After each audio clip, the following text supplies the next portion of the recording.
પ્રિય વિદ્યાર્થી મિત્રો, ધોરણ 11 કોમર્સ આંકડાશાસ્ત્ર વિષયના તાસમાં આપ સૌનું હાર્દિક સ્વાગત છે. વિદ્યાર્થી મિત્રો, લાસ્ટ લેક્ચર સુધી આપણે પ્રકરણ નંબર 2 શીખ્યા, જેની અંદર છેલ્લે આપણે આલેખ અને આકૃતિઓ વિશેની સમજ પ્રાપ્ત કરી.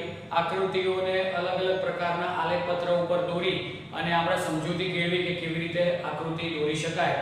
ખાસ કરીને સ્તંભ આલેખ છે, પાસ પાસેની સ્તંભાકૃતિ, વિભાજિત સ્તંભાકૃતિ, ટકાવારી વિભાજિત સ્તંભાકૃતિ, ત્યારબાદ દ્વિમાપી, વૃત્તાંશાકૃતિ, વર્તુળાકૃતિ અને છેલ્લે ચિત્રાકૃતિ. આના વિશે સમજણ પ્રાપ્ત થઈ ગઈ હશે વિદ્યાર્થી મિત્રો. ચેપ્ટર નંબર 2 માહિતીના નિરૂપણમાં કોઈ પણ પ્રકારનો ડાઉટ હોય, કોઈ પણ શંકા હોય તો આપ ફોન કરીને પૂછી શકો છો, શંકાનું નિરાકરણ લાવી શકો છો. વિદ્યાર્થી મિત્રો, આ સમયગાળાની અંદર આપણે ખાસ કરીને ચેપ્ટર નંબર 1, ચેપ્ટર નંબર 2 અને ચેપ્ટર નંબર 3 આપણે કમ્પ્લીટ કર્યું. આજે વિદ્યાર્થી મિત્રો આપણે ચેપ્ટર નંબર 4 પ્રસારમાન પર આગળ વધીશું કે જેમાં મેક્સિમમ દાખલાઓનું ચેપ્ટર છે, ગણતરીઓ છે અને સરળતાથી તમને સૂત્ર યાદ રહેશે તો દાખલા આવડી જશે. પ્રકરણ નંબર 3 ની વાત કરીએ તો મધ્યવર્તી સ્થિતિના માપ, એમાં આપણે સરેરાશના માપો જોયા, મધ્યક, મધ્યસ્થ, શતાંશક, દશાંશક છે, ચતુર્થકો છે, આના વિશેની વાત કરી હતી. હવે પ્રકરણ નંબર 4 માં પ્રસારમાનને લઈને આપણે વાત કરીશું. વિદ્યાર્થી મિત્રો, પ્રસારમાન ચેપ્ટરને સમજવા માટે સૌથી પહેલા અમુક બાબતો તમારે સમજવી જરૂર છે. મધ્યવર્તી સ્થિતિ માપમાં ખાસ કરીને મધ્યક કે જેને આપણે સરેરાશનું માપ કહીએ છીએ અને સરેરાશ બિંદુ આપણને પ્રાપ્ત થતું હોય છે, એક્ઝેક્ટ સરેરાશ વચ્ચેનું બિંદુ આપણને પ્રાપ્ત થાય છે, સરેરાશ પ્રાપ્ત થાય છે. મધ્યવર્તી સ્થિતિ કે સરેરાશનું કોઈ પણ માપ માહિતીનો શું રજૂ કરે છે? સારાંશ રજૂ કરતું માપ છે. સારાંશનો મતલબ મધ્યક એટલે તમારી અલગ અલગ પ્રકારના પ્રાપ્તાંકો હોય, પ્રાપ્તાંકોનો સરવાળો કરીને ભાગ્યા પ્રાપ્તાંકોની સંખ્યા કરીએ એટલે એક્ઝેક્ટ સેન્ટરમાં આવતું બિંદુ કે પોઈન્ટ અથવા માપ આપણને દર્શાવે છે, એટલે કે સારાંશ રજૂ કરે છે કે બિંદુ આની આજુબાજુમાં ફેલાયેલા છે. કેટલાક અવલોકનો સરેરાશના માપથી ખૂબ જ નજીક હોય, જેમ કે મધ્યક 35 આવ્યો હોય તો કેટલાક અવલોકનો નજીક હોય 32, 30, 25 અને કેટલાક આ માપની કિંમતથી ખૂબ જ દૂર હોય, જેમ કે 80 છે, 75 છે, તો એ કિંમતથી દૂર હોય. તો આમ સમષ્ટિમાંના એકમોના મધ્યવર્તી માપથી અવલોકનો કેવી રીતે ફેલાયેલા છે તે જાણવું પણ ઉપયોગી છે. ખાસ કરીને એ જાણવું ખૂબ જ ઉપયોગી છે કે અવલોકનો કેટલી મૂવમેન્ટમાં છે, ચલનમાં છે, કેટલા નજીક છે, કેટલા દૂર છે. હવે વિદ્યાર્થી મિત્રો, એક ઉદાહરણ લઈને આપણે સમજીએ. એક વ્યક્તિ જંગલની અંદર ફરવા ગયો, એની જોડે એની પત્ની અને બાળકો હતા. ચોપડીની અંદર સરસ મજાનું ઉદાહરણ આપેલું છે. ફરતો ફરતો એક નદી પાસે ગયો અને એને નદી ઓળંગવી.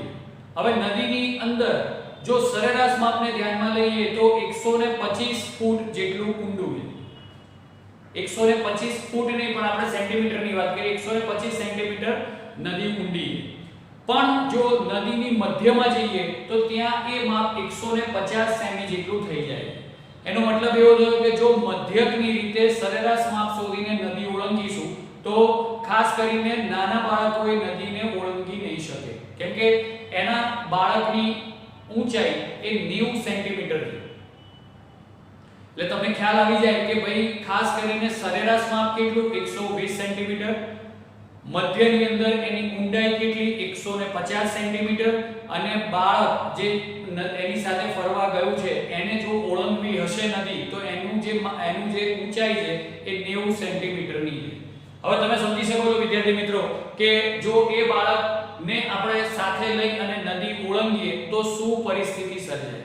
એટલે ખાસ પ્રસારમાનનો હેતુ એટલો છે કે મધ્યકને ધ્યાનમાં રાખીને જો નદીને ઓળંગવામાં આવે તો અડધે નદીની વચ્ચે જઈ અને કદાચ એ ડૂબી જવાના ભય રહે. એટલા જ માટે સ્પષ્ટ થાય છે કે સરેરાશ જાણવાથી અને અવલોકનોના ફેલાવાની માહિતી જાણ્યા વગર અવલોકનો કેટલા ફેલાયેલા, જેમ કે આપણે ફેલાયેલાને ધ્યાનમાં લઈએ તો આપણે કહી શકીએ 150 સેન્ટીમીટર જેટલું ફેલાયેલું, તો એને ફેલાવાની માહિતી જાણ્યા વગર દર વખતે હેતુ પાર ન પડે. એટલે જો હેતુને ટાર્ગેટને અચીવ કરવો છે તો ખાસ કરીને અવલોકનોના ફેલાવા વિશેની પણ માહિતી પ્રાપ્ત કરવી પડે. એવી જ રીતે વિદ્યાર્થી મિત્રો, ખાસ કરીને પ્રસારમાનનો જે શાબ્દિક અર્થ છે એ માહિતીના અવલોકનો સરેરાશના માપથી, સરેરાશ એટલે મધ્યક ના માપથી કેટલે અંતરે ફેલાયેલા કે વિસ્તરેલા છે તેના માપને પ્રસારમાન કહે છે. પ્રસારક, ચલન. તો ખાસ કરીને આ યાદ રાખવાનું છે કે માહિતીના અવલોકનો સરેરાશના માપથી કેટલે અંતરે ફેલાયેલા છે કે વિસ્તરેલા છે તેના માપને આપણે શું કહીશું? પ્રસારમાન. હવે કેટલા ફેલાયેલા છે, કેવી રીતે ફેલાયેલા છે, એમાં તમને અહીંયા ઉદાહરણ કંપનીનું આપેલું છે. કંપની 3 કંપનીઓ છે, કંપનીનો નફો આપેલો છે. એ નફાને ધ્યાનમાં રાખીને જો આપણે નિર્ણય લઈએ તો ત્યાં ગેરસમજ ઊભી થાય છે. ધ્યાનથી વિદ્યાર્થી મિત્રો એ કંપનીનો નફો પણ વાંચજો. ખાસ કરીને મધ્યસ્થ અને બહુલક 30 ની નજીક છે. ત્યારબાદ તમને મેક્સિમમ માંથી બાદબાકી કરવામાં આવે છે ખાસ કરીને. અને એ જે છે એ અવલોકનોની આપણે જો વાત કરીએ તો સિમ્પલ એક ઉદાહરણ છે કે 3 કંપનીઓ છે જેને 5 વર્ષનો અલગ અલગ પ્રકારનો આપણને નફાની માહિતી આપેલી છે. કંપની A, કંપની B અને કંપની C ત્રણેયનો કુલ નફો 150 થાય છે. એટલે આપણે મધ્યક જો કરીએ તો ભાગ્યા 5 કરીએ, 150 ભાગ્યા 5 એટલે 30 લાખ જેટલો મધ્યક થાય છે. મધ્યસ્થ અને બહુલક 30 લાખ છે. હવે જો આપણે ખાસ કરીને ત્રણેય કંપનીના વ્યક્તિગત વાર્ષિક નફાની વિગતો જોઈએ તો એનો છેલ્લા 5 વર્ષનો નફો 30 લાખ છે. તેથી નફામાં ચલનનો ગાળો 30 - 30 એટલે કે 0 છે. એટલે બધી જ જગ્યા ઉપર કન્ટિન્યુઅસ 30 લાખનો જ નફો છે. જ્યારે B ની વાત કરીએ ત્યારે નફામાં ચલનનો ગાળો મેક્સિમમ કેટલો છે? 45. એની સામે આપણો મધ્યક કેટલો છે? 30. તો 45 - 30 એટલે શું થશે? 15. 45 - 15 એટલે 30 લાખ જેટલો થશે. જ્યારે કંપની C માં જે તમારો મહત્તમ જે 70 છે અને સૌથી જે મિનિમમ જે -5 છે એટલે 70 - -5 એટલે 75 લાખ છે.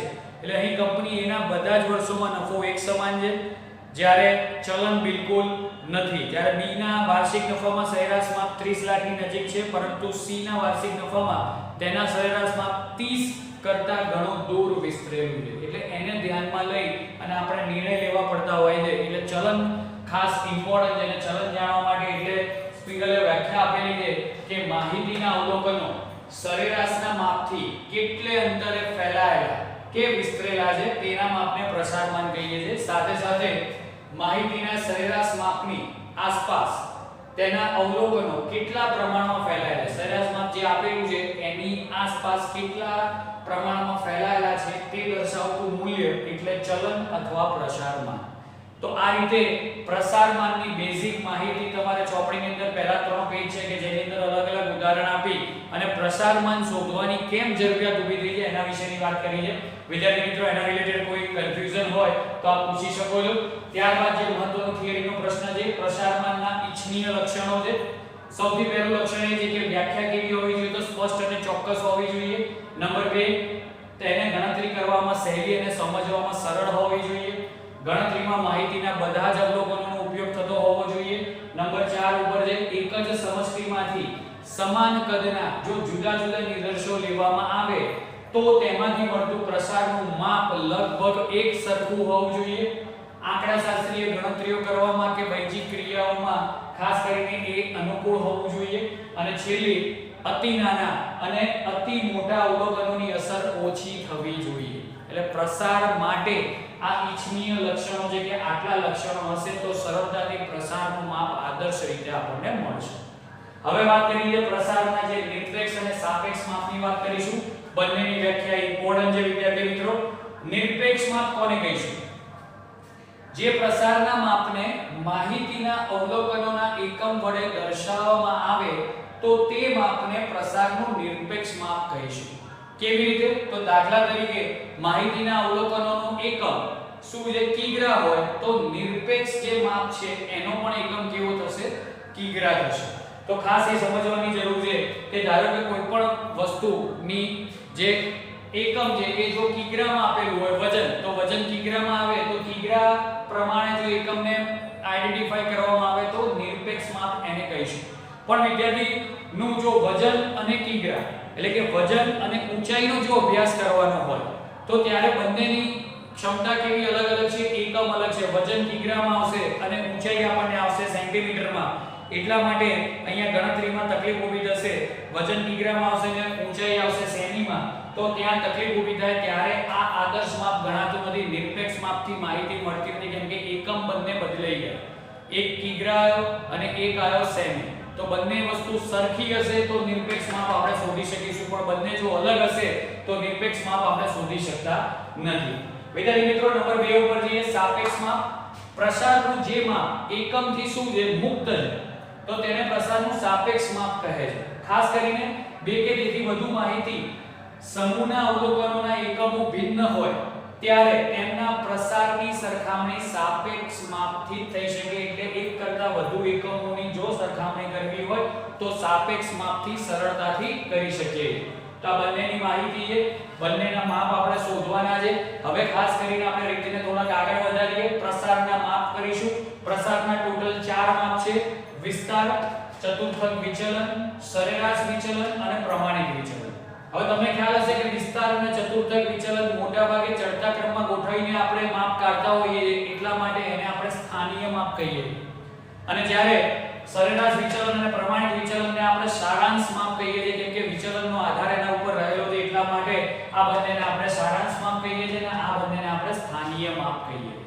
તો વિદ્યાર્થી મિત્રો, થિયરીનો આ પાર્ટ અહીંયા કમ્પ્લીટ થાય છે. ખાસ કરીને પ્રસારમાન કેમ શોધવું પડે, સાથે સાથે પ્રસારમાનની વ્યાખ્યા, પ્રસારમાનના ઇચ્છનીય લક્ષણો, નિરપેક્ષ અને સાપેક્ષ માપનો ખ્યાલ, એના બંનેની વ્યાખ્યા, બંનેનું ઉદાહરણ, સાથે સાથે પ્રસારના કેટલા માપ છે તો 4 માપો છે. હવે આપણે વિદ્યાર્થી મિત્રો વિસ્તાર એટલે કે રેન્જ વિશેની વાત કરીશું. તો ખાસ કરીને બોર્ડ વર્ક જે કર્યું છે એ પ્રમાણે તમે તમારી બધી જ માહિતી નોટની અંદર લખી લો. ખાસ કરીને આ સપ્ટેમ્બર મહિનામાં જે બોર્ડની એકમ કસોટી આવવાની એ સ્ટેટની જ આવવાની છે વિદ્યાર્થી મિત્રો, એટલે પ્રિપેર રહેજો. ખાસ કરીને 3 ચેપ્ટર તમે તૈયાર કરી લો, એના રિલેટેડ કોઈ પણ ડાઉટ હોય તો ફોન કરીને પૂછી લેજો. અત્યારે બોર્ડ ઉપર જે લખેલી માહિતી છે એને ધ્યાનથી જોઈ આપણી નોટમાં લખી લો, જેથી કરીને આપણે દાખલા ઉપર આગળ વધી શકીએ.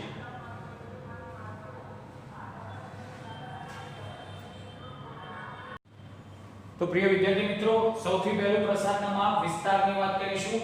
વિસ્તારને અંગ્રેજીમાં રેન્જ તરીકે ઓળખાય છે, જેને આપણે R સિમ્બોલ છે એનો અર્થ જોઈએ.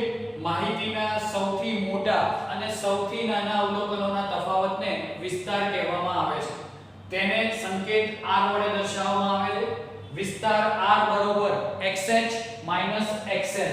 xh નો મતલબ હાઈએસ્ટ વેલ્યુ ઓફ x અને xl મતલબ લોએસ્ટ વેલ્યુ ઓફ x, એટલે સૌથી મોટો પ્રાપ્તાંક અને સૌથી નાનો પ્રાપ્તાંક. સાપેક્ષ વિસ્તાર, જેને આપણે વિસ્તારાંક તરીકે ઓળખીએ છીએ, xh xl ભાગ્યા xh xl. તો આ રીતે સાપેક્ષ વિસ્તારને વિસ્તારાંક કહે છે અને વિસ્તારને આપણે નિરપેક્ષ માપ તરીકે પણ ઓળખીએ છીએ.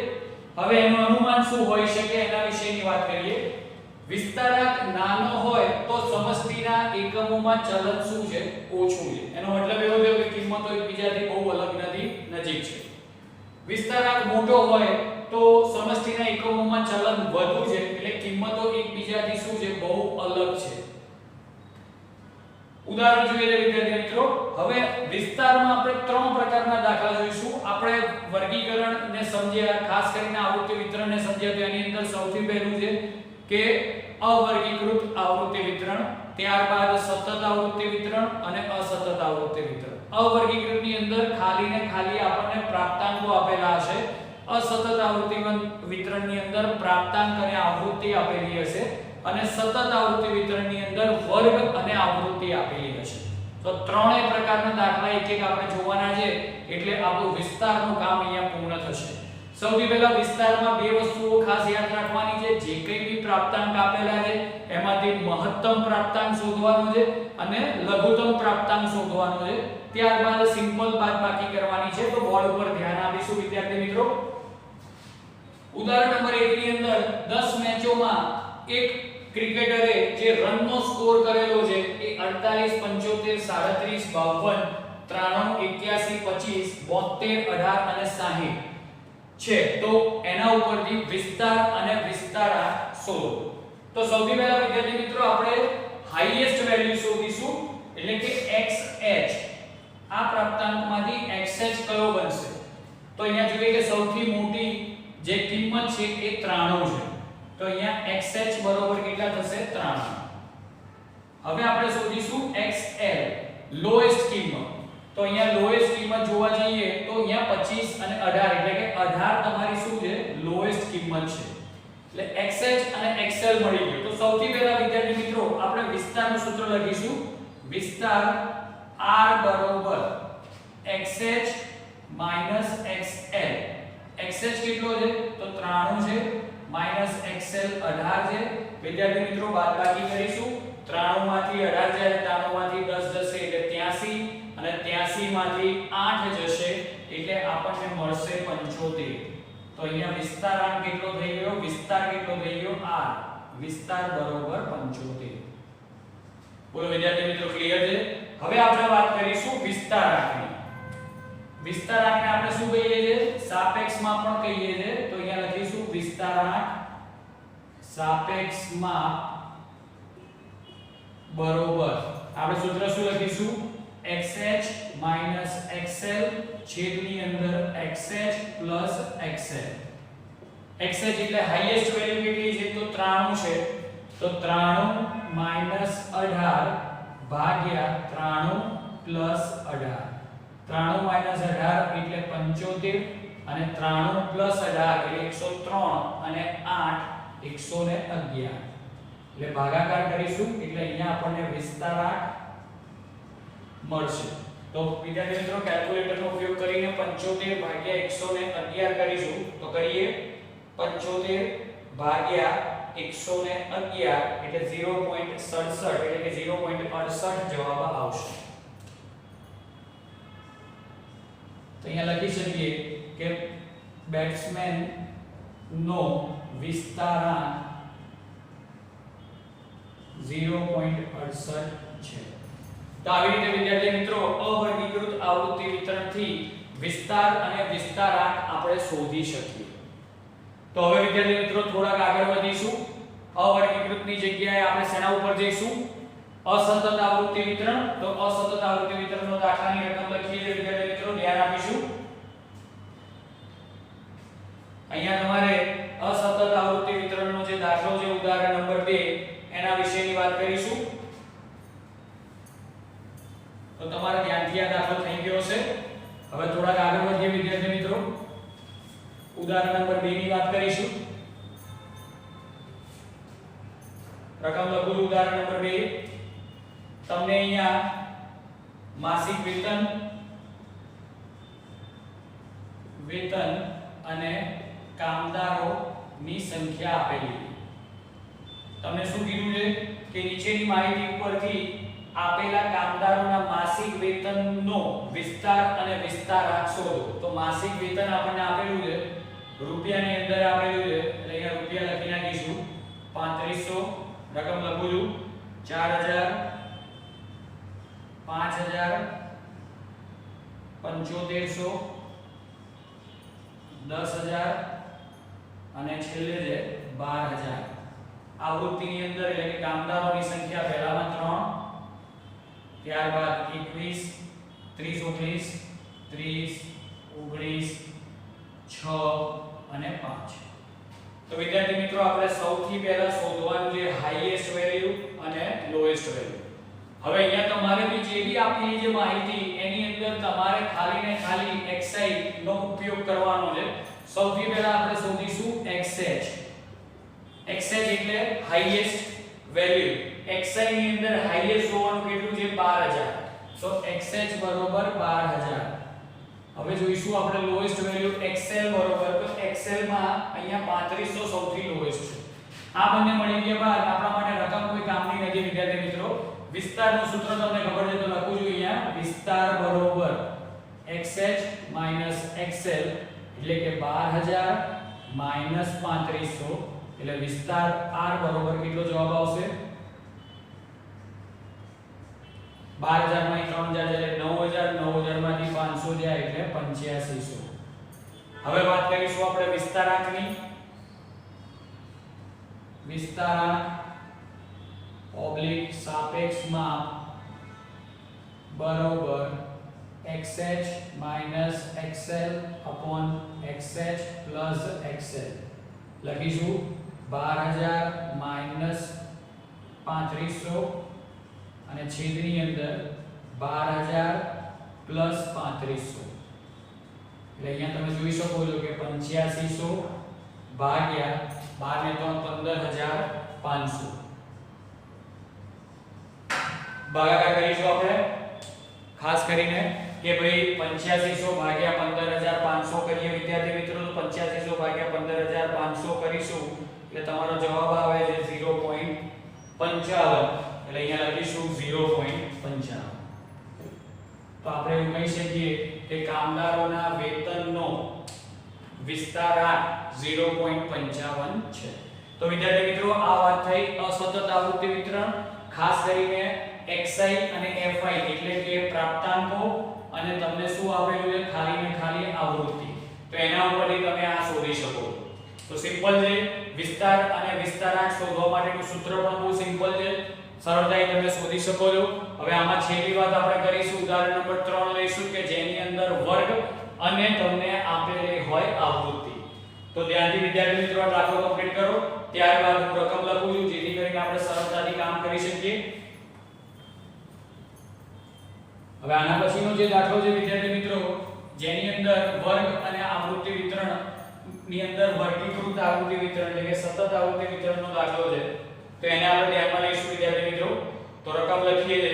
અહીંયા તમને આપેલું છે કે કોઈ એક ફેક્ટરીમાં ઉત્પાદિત થતી વસ્તુઓને તેમના વજન મુજબ જુદા જુદા ખોખામાં મૂકવામાં આવે છે.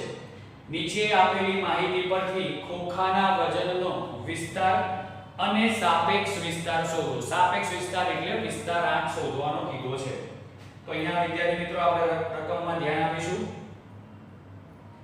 રકમની અંદર આપણને વજન કિગ્રા આપેલા છે, તો અહીંયા હું લખીશ વજન કિગ્રા અને ખોખાની સંખ્યા આપેલી છે, ખોખાની સંખ્યા. ઉદાહરણ નંબર 3 ની વાત કરી રહ્યો છું વિદ્યાર્થી મિત્રો, ચોપડીની અંદર ધ્યાનથી જોજો. વજન કિગ્રામાં 10 થી 15, એમાં ખોખાની સંખ્યા 8, ત્યારબાદ 15 થી 20, ખોખાની સંખ્યા 15, 20 થી 25, ખોખાની સંખ્યા 26, 25 થી 30, ખોખાની સંખ્યા 47 અને 30 થી 35, ખોખાની સંખ્યા 4. તો અહીંયા વિદ્યાર્થી મિત્રો ખોખાની સંખ્યા વિશેની વાત કરીશું. તો અહીંયા આપણે એક વસ્તુ ધ્યાન આપીશું કે કેવી રીતે કામ કરવાનું છે. વજન અને કિગ્રા આપેલા છે, ખોખાની સંખ્યા આપેલી છે, આવૃત્તિ વિતરણને સતત આવૃત્તિ વિતરણ કહીએ છીએ. હવે અહીંયા ખાસ ધ્યાન આપીશું કે સૌથી મહત્તમ અને ન્યૂનતમ કિંમત શોધવાની. આપણે હંમેશા fi એટલે કે આવૃત્તિ ઉપર ધ્યાન નથી આપવાનું, xi ઉપર ધ્યાન આપવાનું છે, વર્ગ ઉપર ધ્યાન આપવાનું છે. વર્ગ ક્યાંથી શરૂ થાય છે? 10 થી 15. તો લોએસ્ટ કયું થશે? 10 અને હાઈએસ્ટ કેટલું થશે? 35. અહીંયા ધ્યાન આપીશું. તો અહીંયા લખીશું xh બરોબર 35, xl બરોબર 10. કુલ આટલું ક્લિયર છે. વિસ્તારનું સૂત્ર તમને ખબર છે વિદ્યાર્થી મિત્રો, વિસ્તાર r બરોબર xh xl. xh 35 છે, 35 10 એટલે જવાબ આવશે 25.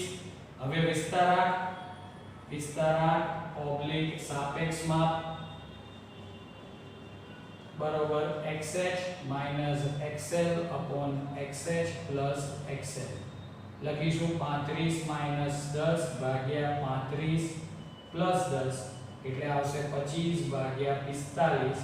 કેલ્ક્યુલેટરનો ઉપયોગ કરીશું વિદ્યાર્થી મિત્રો. 25 ભાગ્યા 45 કરીશું અને વિસ્તારાંક સાપેક્ષ માપ શોધીશું. 25 ભાગ્યા 45 એટલે તમને આવશે 0.56. તો અહીંયા લખી નાખીશું જવાબ 0.56. તો આપણે લખીશું કે ભાઈ ખોખાના વજનનો સાપેક્ષ વિસ્તાર 0.56 છે એમ કહી શકાય. બોલો વિદ્યાર્થી મિત્રો, અહીંયા ક્લિયર થઈ ગયું છે? માની લો કે અહીંયા આપણને એક આવૃત્તિ વિતરણ આ રીતનું આપેલું છે. ઉદાહરણ નંબર 4 ની અંદર ગુણ આપેલા છે. ધ્યાન અહીંયા આપીશું વિદ્યાર્થી મિત્રો. ગુણ અને વિદ્યાર્થીઓની સંખ્યા આપેલી છે. હવે તમને એટલી ખબર પડી જોઈએ કે આ આવૃત્તિ વિતરણ કયા પ્રકારનું છે? નિવારક. કેમ કે આ બંને વસ્તુ સરખી, આ બંને વસ્તુ સરખી, આ બંને વસ્તુ સરખી, આ બંને વસ્તુ સરખી. હવે હું તમને અનિવારક આવૃત્તિ વિતરણ લઈને બતાવું છું.